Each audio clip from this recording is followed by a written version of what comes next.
Hello दोस्तों, education of math में आपका स्वागत है। लेकिन आज हम आप लोग के सामने हिस्ट्री का चैप्टर एक लेकर आए हैं जिसको हम लोग मुगल वंश के नाम से जानते हैं। कौन सा वंश? मुगल वंश।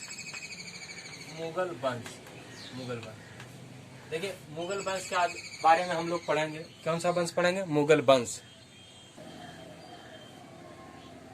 मुगल वंश। देखिए, मुगल वंश का जो संस्थापक था, मुगल वंश का संस्थापक कौन था?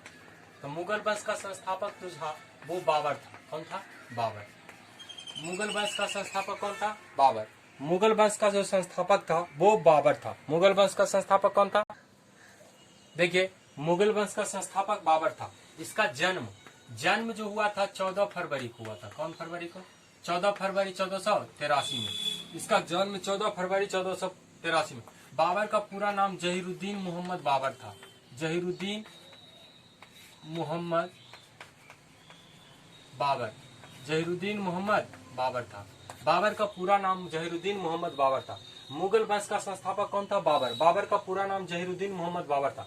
बाबर का जन्म 14 फरवरी 1483 ईस्वी में हुआ था। बाबर का जन्म 14 फरवरी 1483। इसको फरगना में हुआ था। कहाँ हुआ था? फरगना। तो ये ट्रांसओक्सियाना का छोटा सा राज है फरगना। ट्रांसओक्सियाना का छोटा सा राज क्या है? फरगना। वहीं इसका जन्म हुआ था, फरगना में। बाबर का जो पिता थे, उनका नाम था उमर शेख मिर्जा।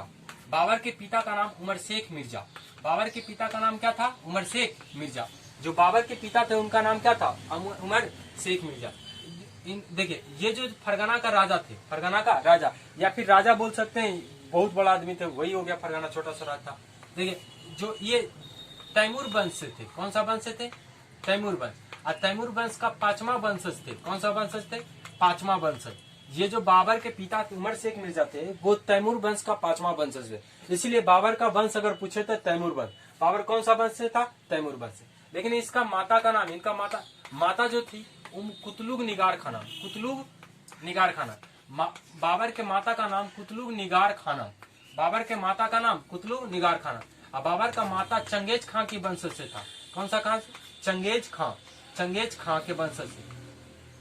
चंगेज खां। बाबर का माता कुतलुग निगार खां नाम चंगेज खां के वंशज से था। ठीक। आज देखिए, अगला जो बताते हैं, बाबर पिता की मृत्यु के पश्चात, उमर शेख की मिर्जा की मृत्यु के पश्चात 1494 ईस्वी में लगभग में 12 वर्ष की आयु में बना था। लगभग कितना वर्ष हो रहा है? 12 वर्ष की आयु में बना था। 12 वर्ष की आयु में 1494 ईस्वी में लगभग 12 वर्ष की आयु में 1494 में फरगना की राजगद्दी पर बैठा बाबर। जब बाबर ने फरगना की राजगद्दी पर बैठा तो 1507 ईस्वी में इसने काबुल पर आक्रमण किया। कहां पर आक्रमण किया? काबुल पर। बाबर ने 1507 ईस्वी में काबुल पर आक्रमण किया। काबुल खुरासन था, इसमें जगह क्षेत्र का नाम है। ये सबको जीता और यहीं से जब यहाँ पे जीता, मतलब काबुल को जीता, तो यहाँ पे इसने बादशाह की उपाधि धारण की थी। क्या चीज की उपाधि धारण की थी? बादशाह की उपाधि। क्या चीज की उपाधि धारण की थी? बादशाह की उपाधि धारण की। जब काबुल 1507 ईस्वी में खुरासन जीता काबुल को बाबर ने, तो बादशाह की उपाधि धारण की थी। क्या चीज की उपाधि धारण की थी? बादशाह। मुगल में। देखिए बाबर, देखिए बाबर जो है, देखिए बाबर यहाँ से फरगना से क्यों काबुल पर आक्रमण किया? क्योंकि इसको कुछ पैसा धन दौलत चाहिए। यहाँ से बहुत कम पैसा उसे नहीं आता था। वो पैसा कमाना चाहता था ताकि वो इस्लाम धर्म का प्रचार करे और अपना साम्राज्य विस्तार करे। क्योंकि साम्राज्य विस्तार करने के लिए उसको हथियार चाहिए, बहुत सारा चीज का उसमें पैसा लगेगा। साम्राज्य विस्तार, किसी को इस्लाम धर्म कबूल करवाना, पैसा मस्जिद भी जैसे हो, बहुत सारा यही करवाना चाहता था। देखिए, बाबर ने भारत पर आक्रमण, देखिए जो भारत पर आक्रमण किया, बाबर ने 5 बार भारत पर आक्रमण किया।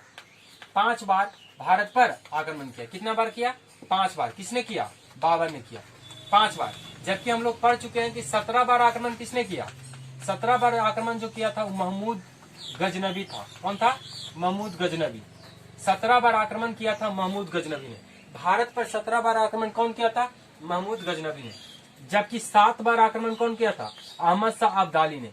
7 बार आक्रमण किया था अहमद शाह अब्दाली। भारत पर 7 बार आक्रमण किसने किया था? अहमद शाह अब्दाली। भारत पर आक्रमण 7 बार किसने किया? अहमद शाह अब्दाली ने। देखिए, तो इसमें से हम अभी लोग ये महमूद गजनबी पढ़ चुके हैं, ये आगे पढ़ेंगे। लेकिन हम लोग 5वां आक्रमण पूरा पढ़ते हैं बाबर के बारे में। देखिए बाबर मुगल वंश का संस्थापक बाबर था। इसका पूरा नाम जहरुद्दीन मोहम्मद बाबर था। इसका जन्म 14 फरवरी 1483 ईस्वी में हुआ था। कहाँ हुआ? फरगना के छोटे मतलब ट्रांसोक्सिनिया के छोटे से राज्य फरगना में हुआ। पिता का नाम उमर शेख मिर्जा था, जो कि तैमूर वंशज था। कौन सा वंश है? तैमूर वंश। अरे पांचवा वंशज था। कौन कैमा वंशज था? पांचवा वंशज, तैमूर वंश के पांचवा वंशज। माता का नाम था कुतलुग निगार खाना। बाबर के माता का नाम कुतलुग निगार खाना। ये चंगेज खां के वंशज से थी। 1494 ईस्वी में लगभग 12 वर्ष की उम्र में बाबर फरगना के राजा बना और 1507 ईस्वी में इसने काबुल को आक्रमण किया, काबुल को जीता। इसमें 7 मुख्य खुरासन था, वो आजू बाजू का क्षेत्र भी काबुल को जीता। और काबुल के जीतने के बाद बाबर ने क्या चीज की उपाधि धारण की? बादशाह की। किसी किसी बुक में यहाँ पे पादशाह भी लिखा रहता है। क्या चीज का रहा है? पादशाह, याद रखिएगा इसे। लेकिन यहाँ पे इंपॉर्टेंट है बादशाह, बादशाह की उपाधि, जो कि अभी तक किसी तैमूर वंश के शासक ने धारण नहीं की थी। बादशाह की उपाधि की शुरुआत इसी ने की, बाबर ने, जो कि अभी तक किसी ने तैमूर वंश के शासक बादशाह की उपाधि धारण नहीं की थी। देखिए बाबर पर भारत पर आक्रमण बाबर ने 5 बार किया, 17 बार महमूद गजनबी ने किया और 7 बार अहमद शाह अब्दाली ने किया। ये मॉडर्न हिस्ट्री में पढ़ने का, ये जो आपका पीछे यही रह गया, इसको हम पढ़ा चुके हैं। 17 बार आक्रमण किया था जिसके बारे में। आगे हम 5 बार जो बाबर का इसका स्क्रीनशॉट ले लीजिएगा। बाबर का जो 5 बार आक्रमण हुआ उसको देखिए। देखिए बाबर जो 5 बार आक्रमण किया, 5 बार जो बाबर आक्रमण किया, बाबर का आक्रमण, भारत पर बाबर का आक्रमण।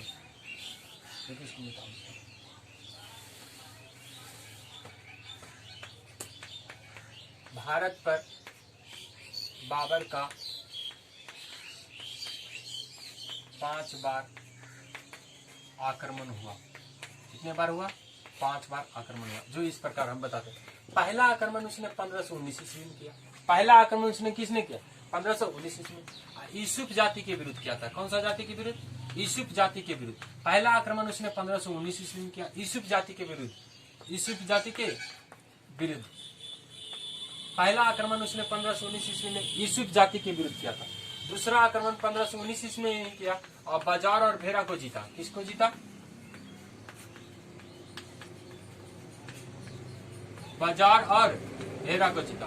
1519 ईस्वी में ही दूसरा आक्रमण बाजार और भेरा को जीता। इसमें सबसे पहले बारूद का प्रयोग किया था। क्या चीज का प्रयोग? बारूद का। यह अपनी आत्मकथा बाबरनामा में लिखा हुआ है। बाबर ने अपनी आत्मकथा बाबरनामा में लिखा है कि हमने सबसे पहले बारूद का प्रयोग बाजार और भेरा के किला को जीतने में किया था। इसके बाद जो 1520 ईस्वी में तीसरा आक्रमण भारत पर किया बाबर ने, तीसरा आक्रमण 1520 ईस्वी में किया था। तीसरा आक्रमण कब किया था? 1520 ईस्वी में। और ये जो आक्रमण था सियालकोट पर था। कौन सा कोट पर? सियालकोट। क्षेत्र का नाम है सियालकोट। और साथ ही साथ सियालकोट और पेशावर को जीता था। पेशावर और सियालकोट को जीता था। इस पर आक्रमण किया था, सियालकोट और पेशावर को जीता। 1525 ईस्वी में 1524 ईस्वी में 1524 ईस्वी में भारत ने चौथा आक्रमण किया भारत पर। बाबर ने चौथा आक्रमण किया भारत पर 1524 ईस्वी में और पंजाब के अधिकांश भाग को जीता था, मतलब कुछ भूभाग को जीता था। पंजाब के कुछ भूभाग को जीता था। पंजाब के कुछ भूभाग को जीता था, वापस लौट गया। पंजाब के शासक इस समय था जो दौलत खां लोधी था। कौन सा था? दौलत खां लोधी। पंजाब का जो शासक था, ये शासक था पंजाब का। कहाँ का शासक? पंजाब का शासक दौलत खां लोधी था। पंजाब का जो शासक था दौलत खां लोधी था। देखिए 1524 ईस्वी में आक्रमण करके जब काबुल लौटा, देखिए भारत पर आक्रमण क्यों किया था बाबर ने? बाबर को काबुल से अच्छी आय प्राप्त नहीं हो रही थी, मतलब अच्छा खासा पैसा नहीं आ रहा था। इसके लिए 1524 ईस्वी में उसने कहाँ पर आक्रमण किया? भारत पर आक्रमण किया। देखिए पंजाब के कुछ भूभाग को जीता था। भारत पर आक्रमण किया था बाबर ने। क्या? क्यों? क्योंकि उसको काबुल से अच्छी आय प्राप्त नहीं हो रही थी। देखिए अब जो अगला आक्रमण करता है 1525 ईस्वी में, ये इंपॉर्टेंट आक्रमण है। इतना दूर तक समझ गए? चौथा आक्रमण, बाकी मिटा रहे। लिखना रहेगा तो लिख लीजिएगा या फिर स्क्रीनशॉट ले लीजिएगा। देखिए इसका जो 5वां आक्रमण है इंपॉर्टेंट है, इसके लिए 5वां आक्रमण हम बढ़िया से बताते हैं आपको। बाबर ने जो 5वां आक्रमण किया था, 21 अप्रैल को किया था। क्या अप्रैल को? 21 अप्रैल 1526 में। देखिए 1524 में दौलत खां लोधी पंजाब के कुछ भूभाग को जीता था बाबर ने 1524 में। तो पंजाब का शासक कौन था? दौलत खान लोधी। वो अपने बेटे के साथ कुछ मंत्रियों को भेजकर इनवाइट किया था बाबर को कि आप आइए और दिल्ली पर आक्रमण कीजिए। दिल्ली पर आक्रमण करने के लिए इनवाइट किया था, क्योंकि दिल्ली में बहुत सारा धन संपत्ति था।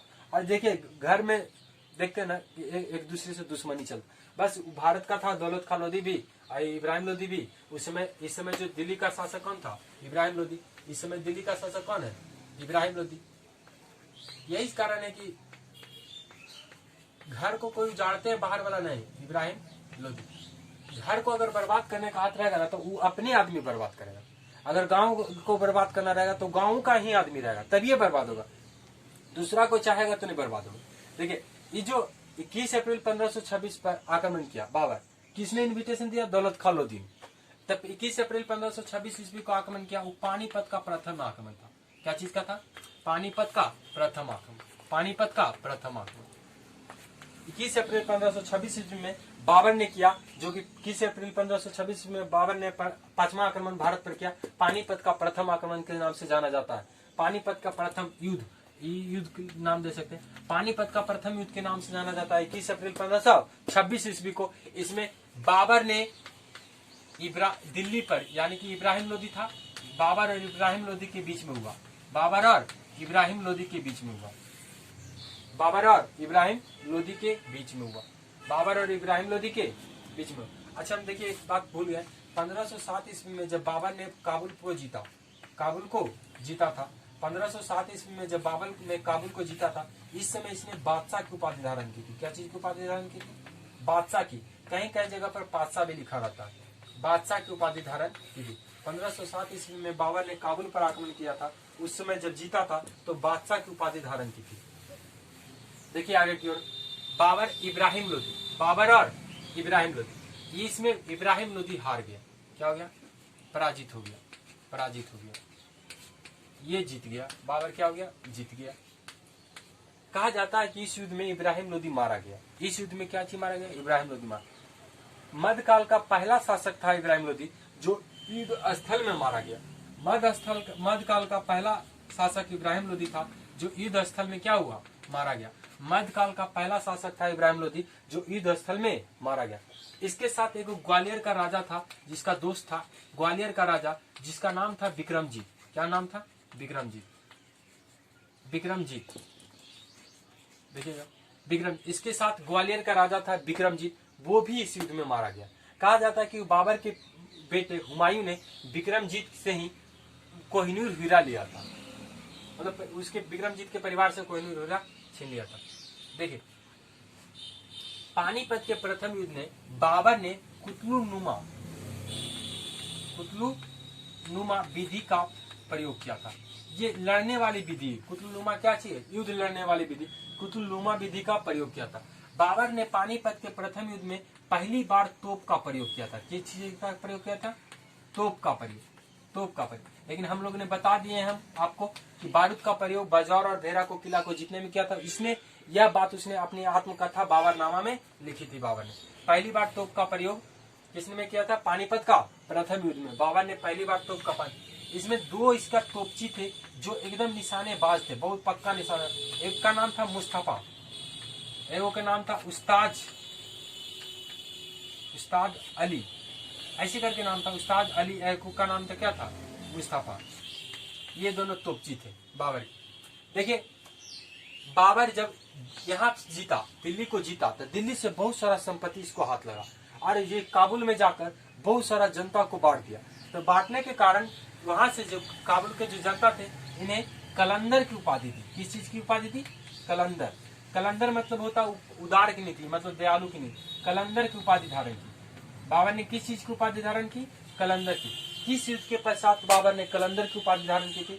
तो पानीपत के प्रथम युद्ध के पश्चात बाबर ने कलंदर की उपाधि धारण की थी। देखिए अगला जो है पानीपत का प्रथम युद्ध से इतना ही क्वेश्चन आता है। आप लोग इतना बढ़िया से कब हुआ था कि लेकिन पानीपत का 3 युद्ध हुआ था। एक प्रथम युद्ध जो इसके बाबर इब्राहिम लोधी के बीच में, पानीपत का द्वितीय युद्ध हुआ, वो 5 जून 1556 ईस्वी में हुआ था। 5 जून 1556 उसमें बाबर अकबर चल रहा था। अकबर अकबर का संरक्षक था बैरम खां और हेमू के बीच में हुआ था, जिसमें बैरम खां जीत गया था। और फिर पानीपत का तृतीय युद्ध हुआ जो 1761 ईस्वी के आजू बाजू होगा। हाँ, 1761 ईस्वी में पानीपत का तृतीय युद्ध हुआ था। देखिए अभी उस समय पढ़ेंगे, लेकिन अभी ये हो गया। पानी इसका स्क्रीनशॉट लेना चाहते हैं ले लीजिए, इसके बाद हम लोग आगे बढ़। देखिए पानीपत के प्रथम युद्ध के समय दिल्ली का शासक इब्राहिम लोदी था। उस समय चल रहा था लोधी वंश। कौन सा वंश? लोधी वंश। लोधी वंश उस समय कौन सा वंश चल रहा था? लोधी वंश। तो आगे हम लोग चलते हैं। देखिए अब भारत में आ गया बाबर जो था पानीपत के प्रथम युद्ध में जीतने के बाद भाबर में बैठ गया। अब भाबर का मतलब जिससे रहने लगा।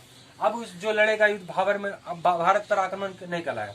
भारत पर उसने आक्रमण 5 बार ही किया था बाहर से। अब तो पानीपत के प्रथम युद्ध के पश्चात बाबर भारत में ही रह गया। तब देखिए खानवा का युद्ध लड़ा, एक युद्ध।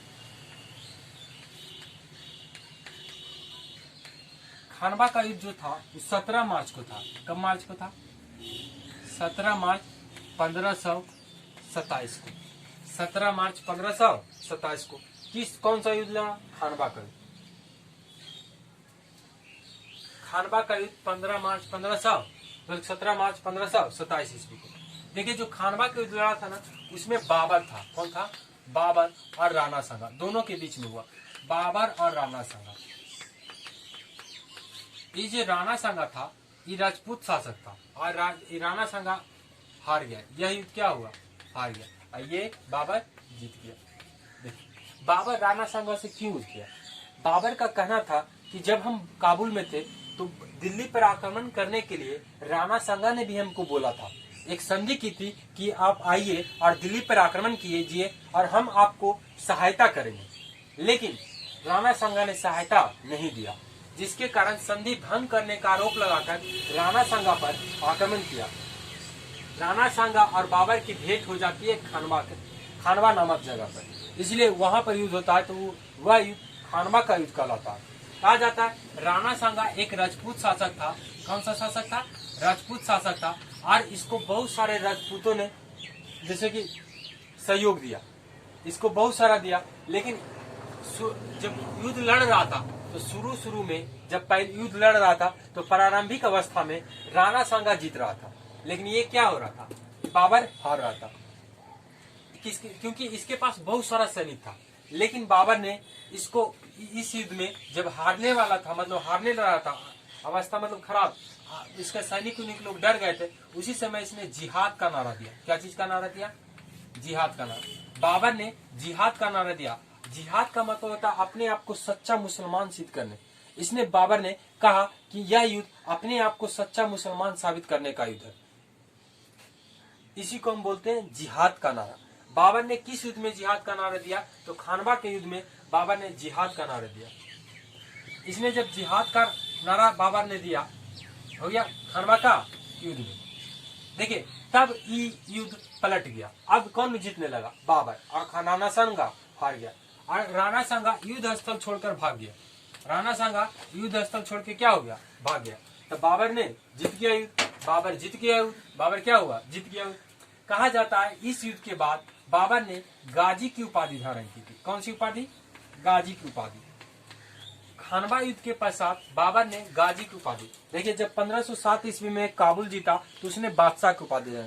पानीपत का प्रथम युद्ध जीता 21 अप्रैल 1526 ईस्वी को, तो उसने कलंदर की उपाधि धारण की।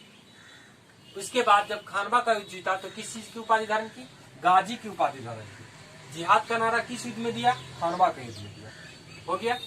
अब देखिए इसके बाद जो लड़ता है वो चंदेरी का युद्ध लड़ता है बाबर। ये समाप्त हुआ।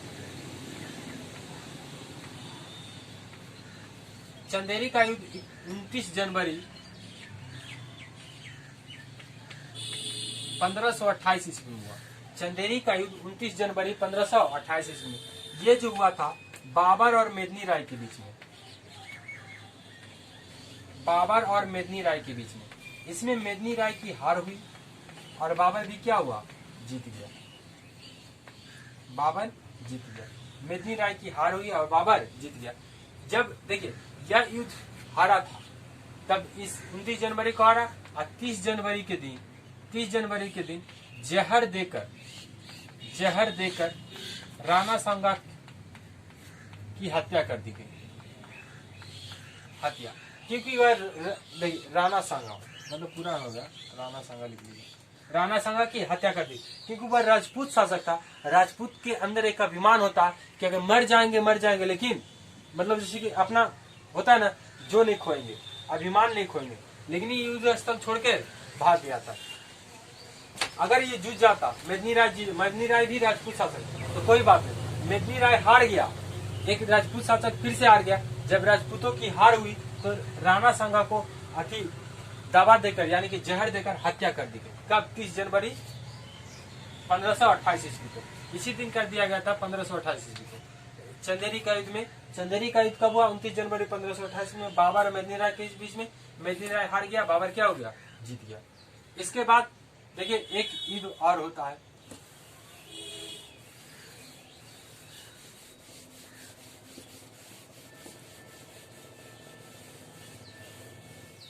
बाबर इसके बाद एक युद्ध और लड़ता है जिसको बोलते हैं घाघरा का युद्ध। घाघरा का युद्ध होता है 6 मई के दिन, 6 मई 1529 ईस्वी में। घाघरा का युद्ध 6 मई 1529 ईस्वी में। कहा जाता है कि यह बाबर का अंतिम युद्ध था, यह बाबर का अंतिम युद्ध और बाबर और अफगानों के बीच में हुआ था। बाबर और अफगानों के बीच में हुआ था, जिसमें अफगान पराजित, हार गए। अफगान क्या हो गए? हार गए। बाबर क्या हो गया? जीत गया। बाबर जीत गया था। बस इतना ही। घाघरा का युद्ध कब हुआ था? 6 मई 1529 ईस्वी को। कहा जाता है, देखिए बाबर अपनी आत्मकथा लिखा था। आत्मकथा मतलब अपने बारे में लिखना, आत्मकथा। इसमें लिखा, इसका नाम था बाबरनामा। क्या चीज नाम था? बाबरनामा। इसको हम लोग या तुजुक ए बाबरी कहते हैं। तुजुक ए बाबरी, तुजुक ए बाबरी, या दूसरा नाम बकियाते ए बाबरी, बकियाते ए बाबरी। देखिए इसको तुजुक, इसकी आत्मकथा है जो किसका नाम है? बाबरनामा। इसको तुजुक ए बाबरी या बकियाते ए बाबरी कहते हैं। देखिए जो बाबर जो था 3 भाषा का ज्ञान रखता था। बाबर तुर्की, फारसी, अरबी।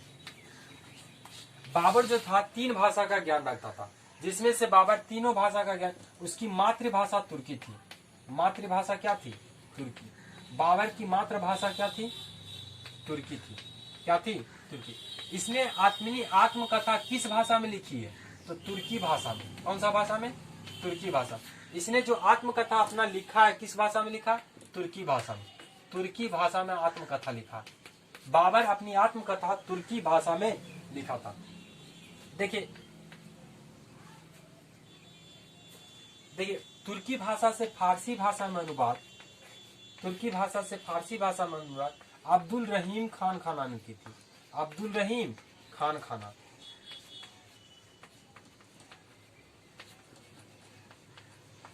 तुर्की भाषा से फारसी भाषा में अनुवाद अब्दुल रहीम खान खाना ने 1590 ईस्वी में किया था। किसने किया था? 1590 ईस्वी में।